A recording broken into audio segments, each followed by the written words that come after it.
বঞ্চনা, ধর্না, পাল্টা দুর্নীতির অভিযোগ।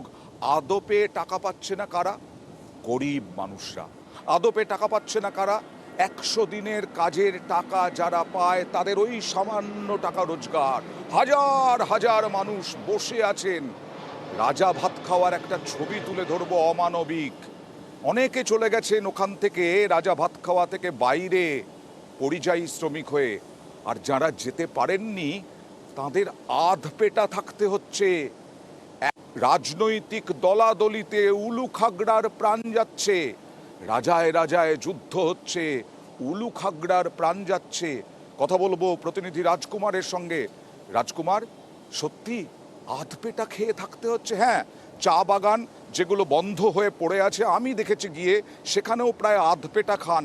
কিন্তু এরা তো 100 দিনের কাজ করে শক্ত সমর্থ হয়ে তারা কাজ করে খাচ্ছিলেন। এখন এই রাজায় রাজায় যুদ্ধ হচ্ছে আর আধপেটা খেয়ে থাকছেন। একদমই অয়নদা, যে স্টোরি আমরা তুলে এনেছি, এই যে রাজা ভাত খাওয়া বক্সা ব্যাঘ্র প্রকল্পের জঙ্গল লাগোয়া রাজা ভাত খাওয়া যে গ্রাম, আমরা কিন্তু এটাই দেখাতে চাইছি যে 100 দিনের এই যে টাকা বকেয়া, সেই নিয়ে রাজনৈতিক ইস্যু হয়েছে, রাজনৈতিক দলগুলো লড়ালড়ি করছে, কিন্তু মাঝখানে গ্রামের কি অবস্থা, সেখানকার মানুষরা এই টাকা না পেয়ে তাদের অবস্থা কি?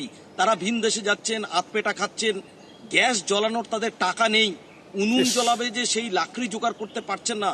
হার জিরজিরে চেহারা, এই চেহারা দেখলে দেশের যত উন্নয়ন আছে সব লজ্জা পেয়ে যাবে। মানুষরা দেশ নাকি অনেক এগিয়ে গেছে, মানুষের খাবারের নাকি অভাব নেই, কিন্তু অভাব আছে, এখনো আছে। রাজাভাত তারা কি বলছেন একটু শুনি, তারা কি বলছেন একটু শুনি, যারা এই আধপেটা খেয়ে আছেন।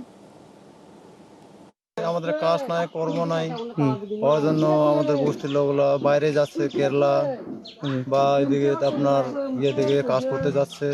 100 দিনের কাজ তো করছি ঠিকই, কিন্তু টাকা যে পাই নাই, এখনো পাচ্ছি না টাকাগুলো, এটাই আর কি সমস্যা আমাদের। বাড়িতে কি কাজকর্ম নাই, বাচ্চা কাচ্চা পড়াশোনা, টাকা পয়সা নাই, গাড়ি ভাড়া দেওয়া পয়সা নাই, কাপড় চাপড় কেনা পয়সা নাই। 100 দিন কাজ করছিল, ওইটাও 2 বছর 2.5 বছর হচ্ছে মনে হয়, টাকাই পাই না এখন পর্যন্ত। তাহলে কি কাজ করে খাবো? তো আমাদের বস্তির লোক ছেলেরা যাচ্ছে কোথায়? বাইরে? বাইরে, ওই যে ইউপি, কোথায় কেরালা, কোথায় কি কেন যাচ্ছে? কাজ করতে। এখানে কাজ কামাই নাই, কাজকর্ম, যে খাওয়া দাওয়া নাই, বাচ্চারা আছে, ছোট ছোট ছেলেরা। খাওয়া দাওয়া তো ওই যে 2 বেলাতে খাই, সকাল বিকাল, বারটার সময় তো খাই না কিছু, থাকলে তো খাবো। কাজকর্ম নেই, খাওয়া দাওয়া নেই, তাহলে স্থানীয় প্রশাসন তারা কি দেখেও দেখেন না, জেনেও জানেন না? রাজকুমার, একটু সাহায্যের হাত বাড়িয়ে দেওয়া যায় না? এত বড় বড় নেতা মন্ত্রী সব রয়েছেন। একদমই অয়নদা, স্থানীয় প্রশাসনের কাছে কিন্তু এই আবেদন রাখা হচ্ছে যে তারা যেন এই গ্রামকে সাহায্য করে। কিন্তু অয়নদা, আরেকটি প্রশ্ন উঠে আসছে, এই যে 100 দিনের টাকা পাচ্ছেন না গ্রামের মানুষেরা, এই যে রাজা ভাত খাওয়া গ্রাম কি গোটা পশ্চিমবঙ্গের যে গ্রাম বাংলার যে অবস্থা সেটা কি দেখিয়ে দিচ্ছে না?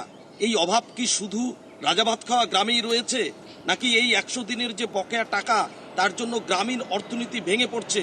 এই রাজা ভাত খাওয়ার এই যে দুর্দশা, সেই দুর্দশা কিন্তু এই সমস্ত নানান প্রশ্ন তুলে একদম দিচ্ছে। রাজকুমার, গতকাল একজন বলছিলেন এবং অনেকে বলছেন যে ফেডারেল স্ট্রাকচার অনুযায়ী আমাদের, হ্যাঁ হতে পারে দুর্নীতি হয়েছে, তার জন্য তো বিচার হতে পারে, তার জন্য তো আইনি ব্যবস্থা নিতে হতে পারে, কিন্তু টাকা বন্ধ রাখা, একদম গরিব মানুষের পেটে লাথি মারা, এটা কোন ধরনের যুক্তরাষ্ট্রীয় কাঠামো? তারা তো কোনো দোষ করেননি। উপপ্রধান বলছেন জানেন, তিনি বিষয়টি দেখছেন, সত্যি খুব দুঃখজনক। কিন্তু আমরা বলছি, আমরা তুলে ধরলাম, আমরা আশা করব, খুব আশা করব, খুব দ্রুত তাদের খাওয়া দাওয়ার ব্যবস্থা করবেন, যেমন অন্যান্য সময় প্রাকৃতিক বিপর্যয়ের সময় করে থাকেন। আমরা কিন্তু নজর রাখব। মানুষ কাজকর্ম করেছে, টাকা পাচ্ছে না, এটা একটা খুবই একটা সমস্যার মধ্যে পড়ে আছে। কাজটাও বন্ধ হয়ে রয়েছে। এই কাজের উপরে ভিত্তি করে তো অনেক আমাদের এই এলাকায় অর্থনৈতিক একটা ব্যাপার থাকে, সেখানে তো একদম পুরাই ভেঙে পড়ে গেছে না 100 দিনের কাজটা বন্ধ হয়ে যাওয়াতে। 100 দিনের কাজের তো একটা অনেকটা দায়ী। একটা জব কার্ডে একটা ইয়ারলি তো 1020 টাকা তো আসতো, যারা কাজ করে সেই সমস্ত লোকরাই চলে যাচ্ছে বাইরে। আবার বলছি, বলতে কোনো বাধা নেই, সরকারি টাকা হচ্ছে মাগনার টাকা, 54 কোটি টাকা